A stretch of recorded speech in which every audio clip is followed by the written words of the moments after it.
어릴 때부터 나는 자연을 사랑했고 등산과 탐험을 즐기는 사람이었다. 미국의 유명한 트레일은 거의 다 걸어봤고 국립공원의 75% 이상을 방문했을 정도였다.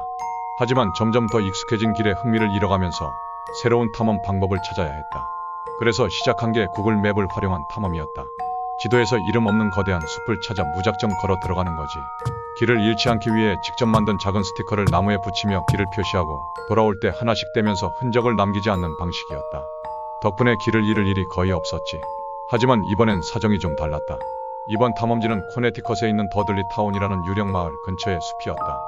1800년대부터 사람이 살지 않는 이곳은 기이한 현상과 괴담으로 유명했다. 하지만 나는 귀신 같은 걸 믿지 않았고 오히려 사람이 없을 확률이 높다는 점이 마음에 들었다. 어차피 숲 탐험의 묘미는 혼자 있는 거니까. 정오쯤 숲에 들어섰을 때 곧바로 이상한 기분이 들었다. 이 숲은 지나치게 조용했다. 바람 소리도, 새 소리도, 작은 벌레 소리조차 들리지 않았다. 마치 소리를 빨아들이는 듯한 분위기였지. 그래도 계속 걸어가며 스티커를 붙이고 탐험을 이어갔다. 그런데 갑자기 숲속에서 기괴한 소리가 들려왔다. 무언가 신음하는 듯한 소리였는데 마치 큰 동물이 고통 속에서 울부짖는 듯했다. 순간적으로 등골이 오싹해졌지만 나는 스스로를 다독이며 걸음을 재촉했다. 한 번만 더 이상한 일이 생기면 돌아가자 라고 스스로에게 약속하며 말이다. 하지만 그 이상한 일은 너무도 빨리 찾아왔다. 걷다 보니 눈앞에 나무들의 기묘한 문양들이 새겨져 있었다. 누군가 일부러 새긴 듯한 기괴한 기호들. 그 순간 이곳이 단순한 유령 마을 근처의 숲이 아니라는 생각이 들었다. 더 이상 버틸 이유가 없었다.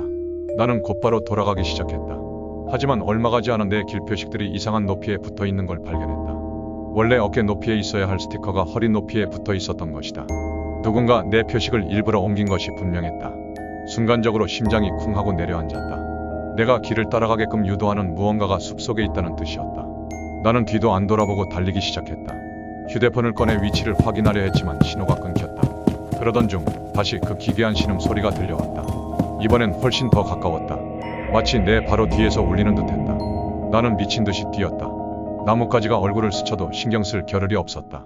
그렇게 한참을 뛰다 마침내 숲의 가장자리에 도착하자 신음 소리는 갑자기 멈췄다. 나는 차에 올라타 문을 잠그고 미친 듯이 도로를 질주했다. 그날 이후로 나는 다시는 숲을 탐험하지 않았다. 아무리 이성적으로 생각하려 해도 설명되지 않는 것들이 너무 많았다. 그리고 내내 머릿속을 떠나지 않는 생각이 하나 있었다. 그 숲이 출입 금지된 이유가 따로 있을지도 모른다.